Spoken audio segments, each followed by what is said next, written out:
Vendredi, jour de la prière pour les musulmans et début du Shabbat chez les Juifs. Chacun va prier au même endroit. Si les colons israéliens y arrivent en quelques minutes, c'est un véritable parcours du combattant pour les Palestiniens. Pas assez pourtant pour décourager Hani Al-Azeh. Tout est fermé, comme tu peux le voir. Ça, c'est un barrage militaire qui bloque la rue principale. Avant, on mettait 5 minutes pour aller à la mosquée. Maintenant, ça prend environ 30 minutes. Les commerçants ont mis ces tentures ici, car les colons jetaient des pierres d'en haut et personne n'osait sortir. Quand on allait à la mosquée, ils nous jetaient de l'eau, des pierres, du sable. C'est pour ça que les commerçants ont mis des filets ici.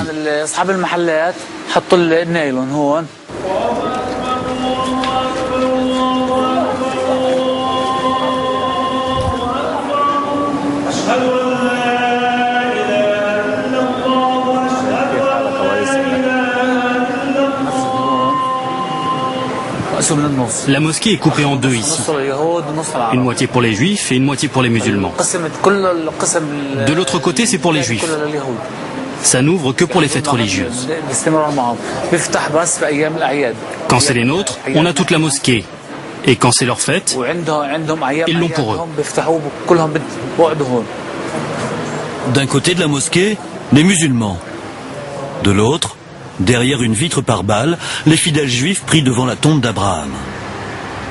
La division date de 1994, année du massacre d'Hébron. Un colon juif, extrémiste, avait abattu 29 musulmans à l'arme automatique pendant leur prière. Les violences et les humiliations dues à la présence des colons ne s'arrêtent pas aux rues de la ville. Contrairement aux apparences, dans sa propre maison, Hani Al-Azeh, sa femme et ses triplés vivent sous tension permanente. Une colonie est installée juste au-dessus de chez eux. Et pour la protéger, un poste militaire. Nos fenêtres sont très très proches de la colonie. Il y a à peu près 2 mètres entre eux et nous. Quand on avait encore des vitres ici, tous les jours ils lançaient des objets pour les casser. Et le verre tombait dans la nourriture. Finalement, je suis allée voir le comité de réhabilitation d'Hébron pour qu'ils enlèvent les vitres et mettent les volets à la place. Alors c'est sûr, on n'a plus de lumière, on n'a plus de soleil. C'est un peu dur, mais c'est mieux que d'avoir du verre dans la nourriture des enfants.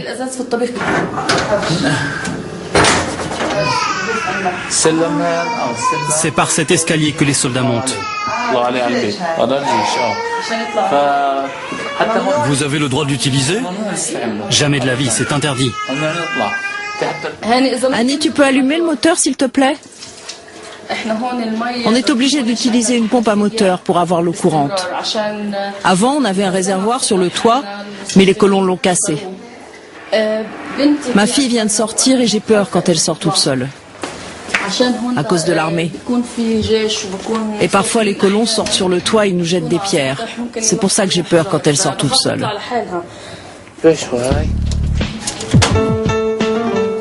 Sortir de chez eux n'est pas non plus une mince affaire pour les Azeh. Une route goudronnée existe bien à proximité de leur maison, mais elle est exclusivement réservée aux colons. Et sur une échelle, difficile de faire descendre des triplés et encore moins une poussette pour aller faire les courses. La rue Chouada était le centre nerveux d'Hébron jusqu'à la seconde intifada en 2000. Magasins, maisons palestiniennes ont été fermés sur ordre militaire pour empêcher les accrochages entre Palestiniens et colons. On peut aller jusqu'à ce point là-bas. Après, l'armée nous empêche de passer. Sur la gauche, c'est la colonie de Beth Adassa. Et là, il y a un petit chemin pour les écoliers palestiniens. À partir d'ici, c'est interdit. C'est réservé aux juifs. Nous, on a le droit de passer juste là, pour aller à l'école, en haut de l'escalier. Passé ce barrage militaire, la vie reprend. Ce quartier d'Hébron est sous administration palestinienne. C'est ici que les commerçants de la rue Chouada ont pu rouvrir leurs magasins après avoir été chassés pour faire place aux colons. Manal et Hani Al-Azeh entendent bien rester dans leur maison, malgré la présence des colons israéliens. Mais des milliers de Palestiniens ont eux décidé de quitter la vieille ville d'Hébron.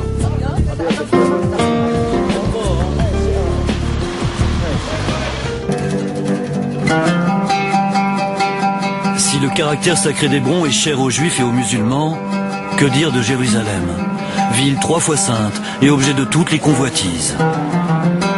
Divisé entre Arabes et Juifs d'Est en Ouest, jusqu'en 1967, Israël a annexé la partie arabe après la guerre des 6 jours.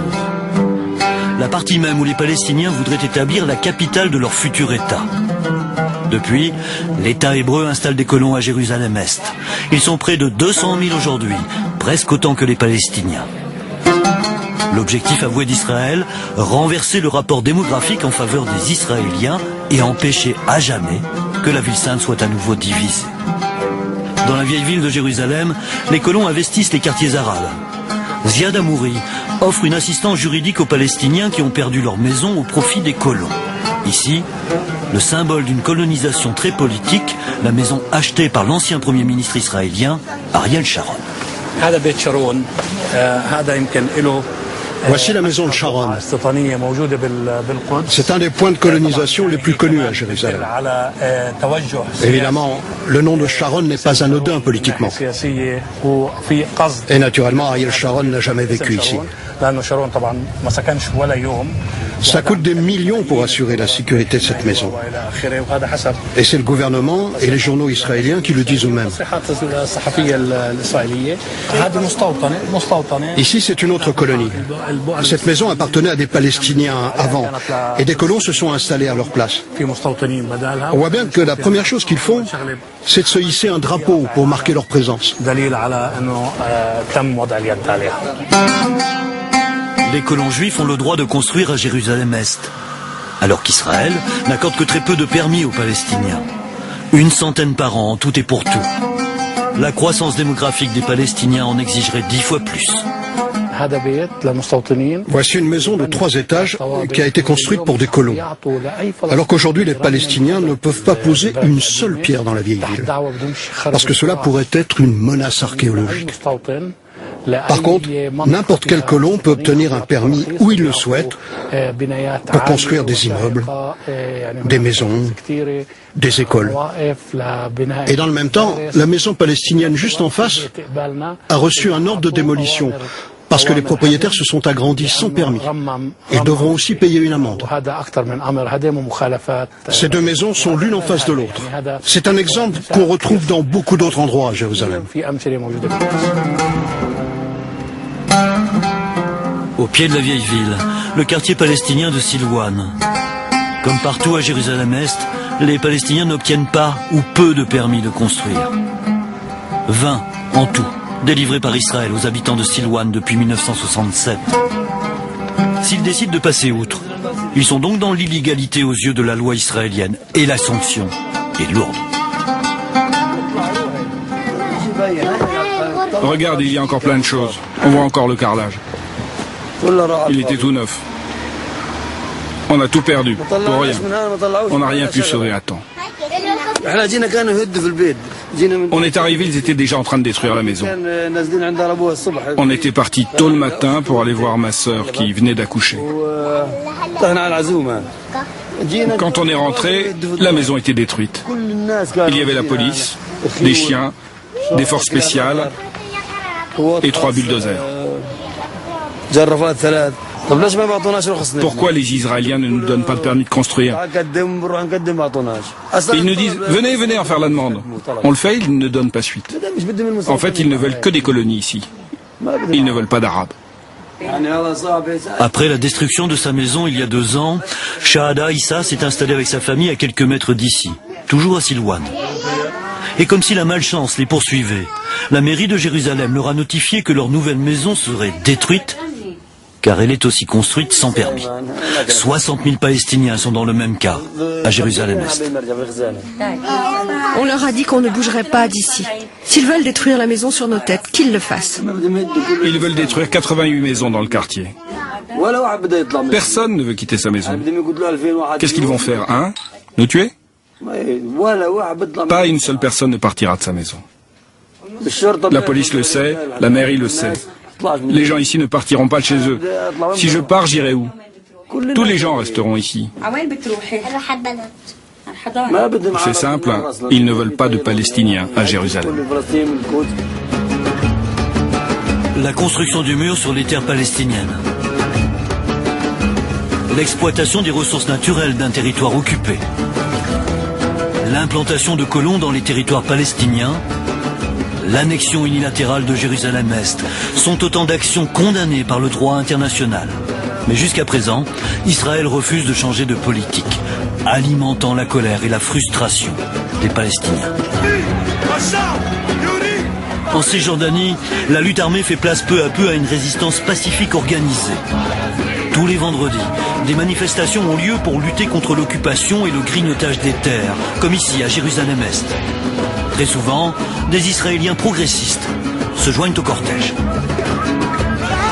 Mais les victoires sont rares. Le droit des Palestiniens ne pèse guère dans les cours de justice israéliennes, celle d'un État qui depuis plus de 40 ans planifie et concrétise son expansion en Cisjordanie et son contrôle absolu de Jérusalem. Avec toujours moins de terre, moins d'eau et sans capitale, on peut se demander à quoi ressemblera demain un éventuel État palestinien et si un jour, ses enfants en verront son avènement.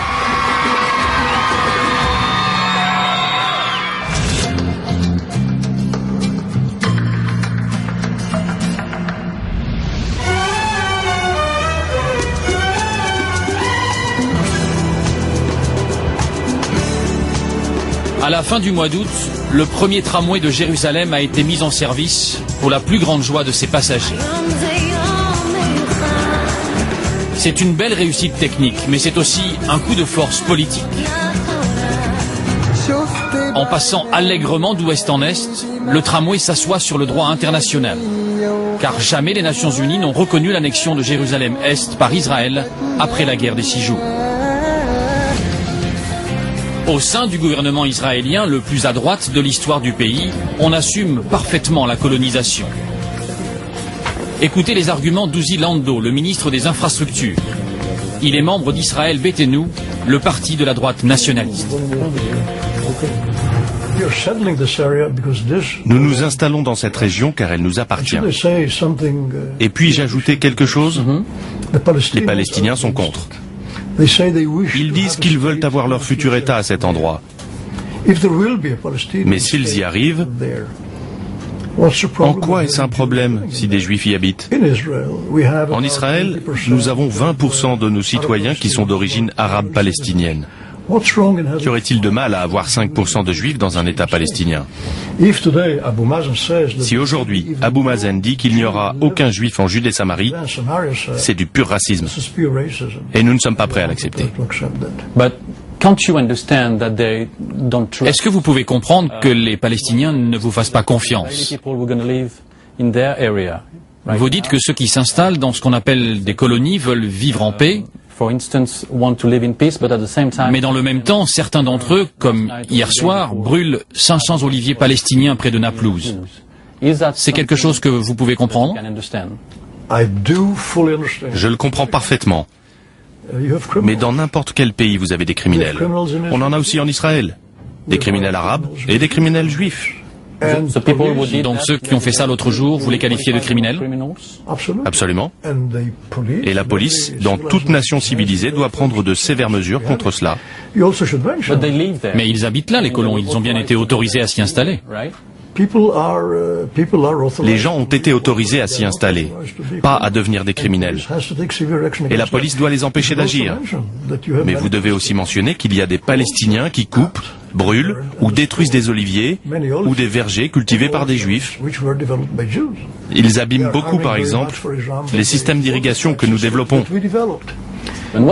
Que faites-vous des frontières de 1967? Notre légendaire ministre des Affaires étrangères de l'époque, M. Abba Eban, appelait ces lignes les lignes d'Auschwitz. Quand vous regardez une carte, vous voyez que si Israël acceptait ce tracé, ceux qui vivent à la présidence à Jérusalem se trouveraient à vol d'oiseau à moins d'1 mille des lignes ennemies. Vous connaissez un seul pays au monde dont les membres de la présidence se trouvent à cette distance de l'ennemi? Pareil pour notre Parlement, nos villes.